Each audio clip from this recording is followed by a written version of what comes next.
மத்திய அரசின் இளைஞர் நலன் மற்றும் விளையாட்டு மேம்பாட்டுத்துறை அமைச்சகத்தின் கீழ் இயங்கும் மை பாரத் கேந்திரா தஞ்சாவூர் சார்பில் விவேகானந்தா கலாம் யூத் கிளப் ஒருங்கிணைப்பில் தேசிய ஒருமைப்பாட்டு தினம் மற்றும் சர்தார் வல்லபாய் பட்டேல் 180வது பிறந்த தினம் கும்பகோணத்தில் கொண்டாடப்பட்டது.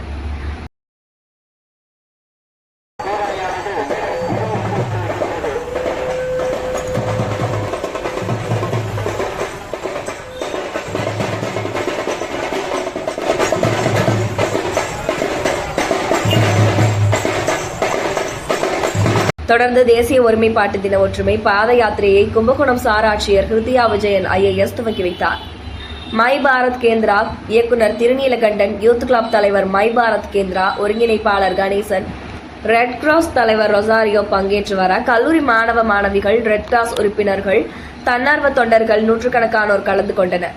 மகாமக குளக்கரையில் இருந்து முக்கிய வீதிகள் வழியாக காந்தி பூங்கா வந்தடைந்தது.